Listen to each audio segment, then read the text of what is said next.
सांगितलं तर सकाळचे 6:30 वाजलेले आहेत. बघू शकता सकाळचं वातावरण खूप छान झालेलं आहे आणि माझी सगळी मॉर्निंगची कामं आवरलेली आहेत. आजचा सोमवार आहे. व्हिडिओ तुम्हाला थोडेसे लेट येत आहेत कारण का कुठला गोंधळ चालू आहे तुम्हाला माहीतच आहे. आजकाल पापड वगैरे सगळी उन्हाळी कामं सुरू झालेले आहेत. दिवसभर याच कामामध्ये मी बिझी असते. सकाळपासून संध्याकाळ कशी होते ते समजत नाही. त्यामध्ये अधूनमधून कार्यक्रम असतात, कुठेतरी जायचं असतं, काहीतरी काही त्यामध्ये पण असतं.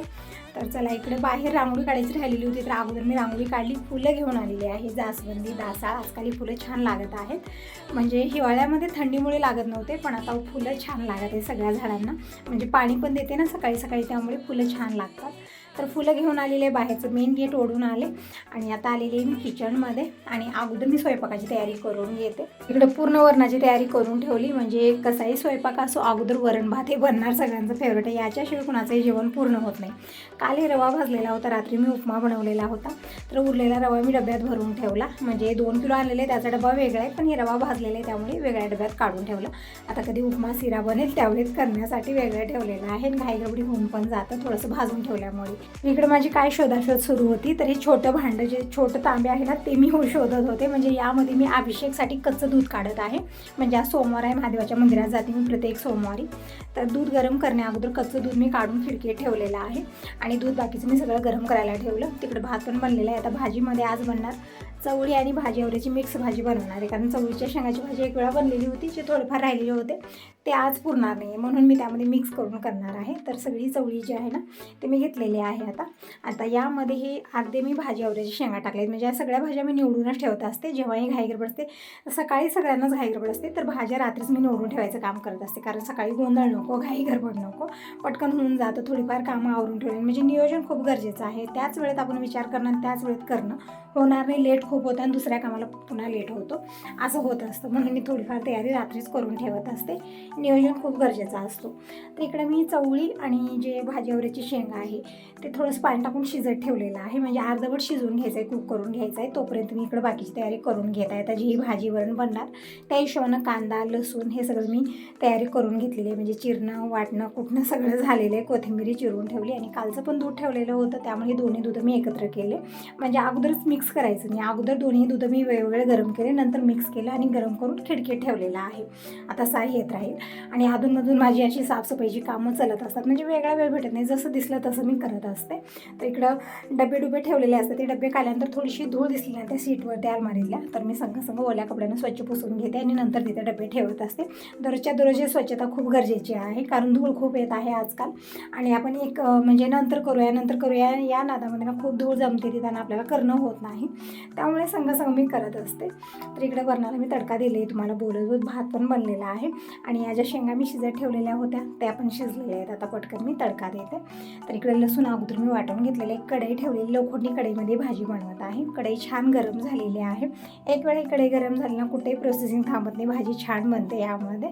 म्हणजे जाड आहे बुडाला त्यामुळे. तर तेल छान गरम झाल्यानंतर अर्धा चमचा मोहरी, अर्धा चमचा जिरं टाकलं, खूप सारं लसूण टाकलं, कोथिंबीर टाकलेली आहे, परतून घेतलं. नंतर जे शिजवलेल्या शेंगा होत्या त्या टाकलेल्या. आता टाकूया सुके मसाले. म्हणजे अगोदर फोडणीमध्ये शेंगा मी छान परतून घेतलेली. म्हणजे फोडणीचा जी ही टेस्ट आहे ना ते छान यामध्ये उतरलेलं आहे. भाजी खूप छान टेस्टी बनते अशा पद्धतीनं. नंतर सुके मसाले टाकले, जसं हळदी पावडर, धना पावडर, लाल मिरची पावडर, चवीपुरतं मीठ आणि थोडासा मसाला टाकलेला आहे. छान मिक्स करून घेतलं आणि कमी गॅसवरती थोडा वेळ झाकून ठेवलं कारण भाजी हे शेंगा ज्या आहेत ना पूर्णपणे शिजलेल्या नव्हत्या. अर्धवट मी कुक करून घेतलं. आता फोडणी दिल्यानंतर पूर्ण शिजतील ते. आता संग मी इकडे भाकरी बनवते. तर तवा ठेवलेला आहे गरम होण्यासाठी, पीठ घेतलेलं आहे, पीठ मळून घेते आणि पटकन भाकरी बनवून घेते. म्हणजे 9 वाजेपर्यंत ही किचनची सगळी कामं झाली पाहिजे. वरण, भात, भाजी, भाकरी जीही मला बनवायचं आहे.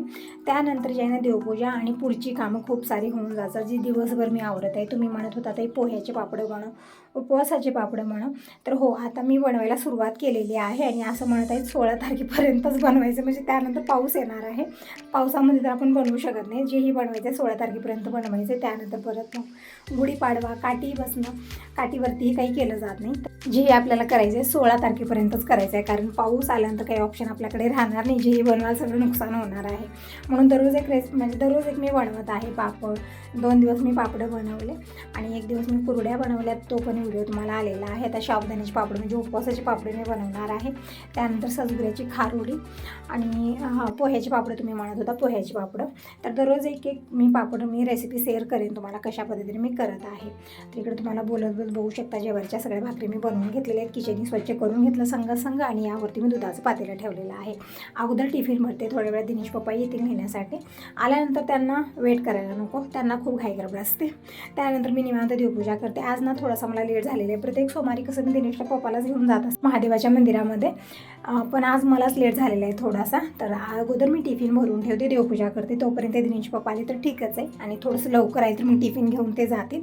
आणि तिथं भरपूर जण येतात, शेजाऱ्यांच्या ताई भरपूर असतात, त्यामुळे काही टेन्शन नाही आहे. मी माझं जाईन, म्हणजे वेट करणार नाही आहे, कारण वेट करण्यामध्ये काही अर्थ नाही आहे. एक वेळा ते गेली की लवकर येत नाहीत, फोन करून मी इथं परेशान होते आणि तिथं ते परेशान होतात, असं होतं. तर असू दे म्हणलं, त्यांना नंतर मी डिस्टर्ब करणार नाही. आले वेळे तर ठीक आहे, दोघंही जाणार आहोत. पण अगोदर मी घरची नित्यपूजा करून घेते. तर देव सगळे उचलून मी किचनवरती ठेवलेले. ते एक ताई म्हणत होत्या ते बेसिंगमध्ये देव धुवू नये, तर बेसिंगमध्ये मी देव कधीच धुवत नाही. फक्त इथं पाणी होतं म्हणून मी किचनवरती देवांना स्नान घालते, आणि ते पाणी जे आहे ना मी झाडांना टाकत असते, किंवा तुळशीला नाही झाडांना टाकत असते, कारण तुळशीचं पाणी जे असतं ना इथं मी हांडा भरून घेऊन जात असते. तर इकडे मी देवांना स्नान घातलेलं आहे. हळदी कुंकू चंदन वाहिलं, देवपटार विराजमान केलेलं आहे, आणि फुलं वाहिले तर बघू शकता. आज खूप सारी कलरफुल फुलं आहेत, म्हणजे काही मार्केटून शेवंतीची फुले आणलेली होती, आणि झाडाला पण खूप सारी फुलं आज मी आणलेली होती. तर दीप प्रज्वलित केला, धूप लावलेली आहे, घंटा वाजून देवाचे दर्शन करून घेतले. तुळशी पूजन उमरापूजन झालेलं आहे, तर पूजा झालेली आहे कंप्लीट.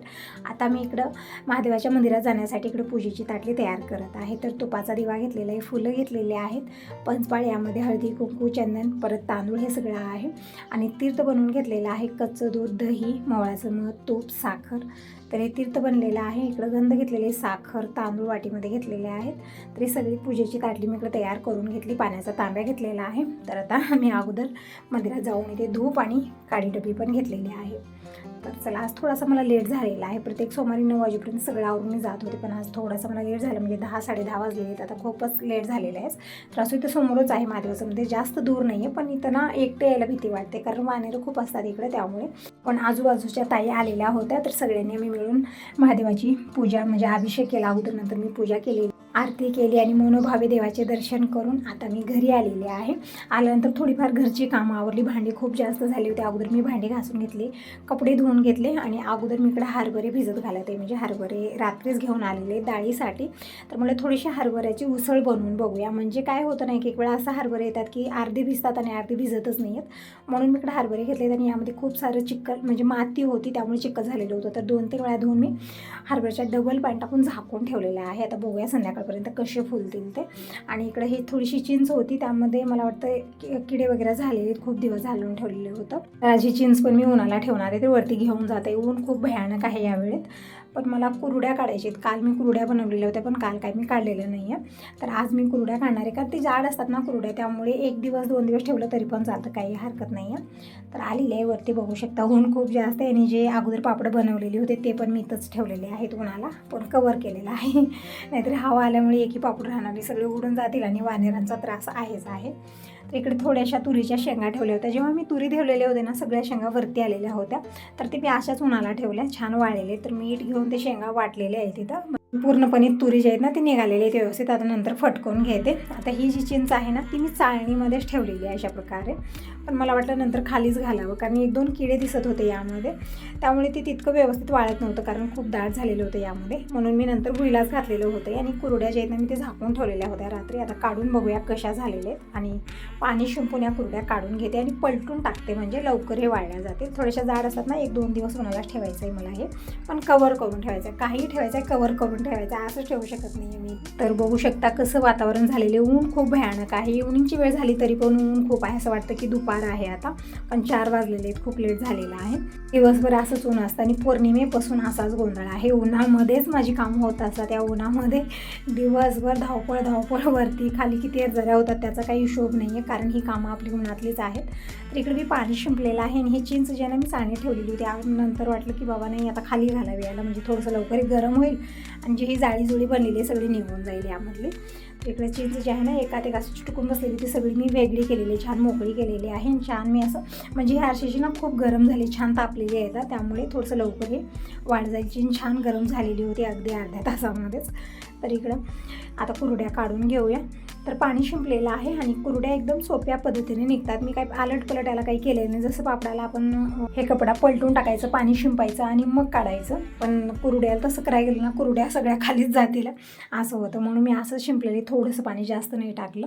आणि आता कुरड्या बघू शकता किती सोप्या पद्धतीने निघत आहेत आणि एकदम परफेक्ट बनलेले. तुम्ही म्हणत होता ते गव्हाची कुरडी तू का नाही बनवत, तर ही कहाणी खूप मोठी आहे. तुम्ही पण हसाल ऐकल्यानंतर. काय झालं होतं ना, गावाकडे मी आणि पूजा म्हणजे माझे जाऊबाई दोघींनाही गहू भिजत घातलेले होते, 2-2 शेर. आणि मग काय केलं आम्ही, 3 दिवस ते पाण्यात ठेवलं. इतका वास येत होता ना पूर्ण घरामध्ये. तिथं काय अशी मोठी म्हणजे मोठं घर पण नव्हतं, एक एक रूम होत्या, तिची एक रूम माझी एक रूम. इतका खराब वास त्या घरामध्ये. तिच्याही घरात जात तेच वास आणि माझ्या घरात तेच वास होता. इतका खराब वास येत होता ना, ते वास माझ्या डोक्यात बसलेला. आज पण कुरडी घातली ना मला तेच वास येतो. पण ताई म्हणजे माझ्या ननंदबाई बनवून कुरड्या मला देत असतात, तेव्हा पण तेच वास मला येतो. मी कुरड्या ते खात नाही असं माझ्या डोक्यात बसले. तेव्हापासून मी गव्हाची कुरडी बनवत नाही. तसं तर ते दररोजच्या दररोज आम्ही धुवून पाणी पण काढत होतो आणि वेगळं पाणी टाकत होतो, तरी पण इतका वास त्याचा येत होता ना की माझ्या डोक्यात बसला येतो वास. तेव्हापासून मी गव्हाची कुरडी बनवत पण नाही आणि खात पण नाही. मी रव्याच्या किंवा तांदळाच्या अशाच कुरड्या बनवत असते. म्हणजे यामध्ये कसलाही वास किंवा झंझट नाही. 2-3 दिवस भिजत घाला आणि ते घर भरून वास करा, नकोच ते. त्याच्यामुळे मी गव्हाची कुरडी बनवत नाही. तर इकडे बघू शकता सगळ्या कुरड्या काढून मी पलटून ठेवलेल्या आहेत आणि वरी पूर्ण कवर केलेलं आहे. आता उद्या परवाला 2-3 दिवसाच्या कुरड्या इथंच राहणार आहेत. मस्त रेस्ट घेतील उन्हामध्ये ते. आणि इकडे चिंच पण छान अशी वाळलेली म्हणजे गरम झालेली, 1-1.5 तास होती इथंच, त्यामुळे छान गरम झाली. जेही जाळी जुळी किडे होते सगळे पळून गेले. थोडंसं मी चाळणी पण केलं म्हणजे जे असेल ते सगळं निघून जाईल. चिंचुके पण होते यामध्ये, त्यामुळेच किडे झालेले असावे. तर चिंचुके पण मी वेगळे केलेले आहेत, आता सगळे काढलेले आहेत. तर चिंचेचं काम झालं, कुरड्या काढलेल्या आहेत आणि हे जे तुरीच्या शेंगा आहेत ते पण वाटलेले आहेत. तर बघू शकता इकडं सगळ्या शेंगा वाटून झाल्यात आणि तुरी वेगळ्या झालेल्या आहेत. आणि जे अगोदरचे पापडं होते ना, म्हणजे परवा दिवशी मी काढलेले होते, कालपासून इथंच आहेत. तर ते पापडं पण मी काढून घेऊन जाते. काल झालंच नाही, काल डाळ वगैरे करण्यामध्येच बिझी होते मी. आणि वेदिका पण आलेली होती ना मदतीला. तुम्ही म्हणत होता ताई वेदिका खूप मदत करते तुझी, असं वाटतच नाही की तुम्ही दोघी मायली की नाही. तर मला वाटतं एकमेकांना प्रेम द्या, प्रेम घ्या. खरं प्रेम यामध्येच आहे. काय करायचं आहे, माझं तुझं म्हणून किती दिवस आपल्याला इथं राहायचं आहे ना. सगळ्याला आपलं म्हणून जगा आणि प्रेम द्या आणि प्रेम घ्या. हेच खरं नातं आहे, म्हणजे प्रेमाचं नातं. तर इकडं बघू शकता हे पापड ना परत चिटकून बसलेले आहेत. तर थोडंसं पाणी शिंपून काढणार आहे, नाहीतरी एक तुकडेच होत आहेत त्याचे. इतक्या मेहनतीनं घातली आहे की पापड चिरलेलं नव्हतं, पण जसं मी काढायला गेले ना तसं ते जास्त चिटकले आणि कडक पण झालेले, त्यामुळे ना ते मोडत होते. तर जे साडीवर थोडे शिकून टाकलेले होते ना, नंतर पाणी शिंपूनच मी काढलेलं होतं आणि जे बाकीचे आहेत ना ते तसेच मी मोडत तोडतच काढलेले होते धोत्रावरचे. तर असं ताईनं हाच होता आजचा व्हिडिओ. कसा वाटला नक्की सांगा. पहिल्यांदा बघत असाल तर चॅनलला सबस्क्राईब करा, लाईक करा. Bye bye, take care. भेटूया नेक्स्ट व्हिडिओमध्ये.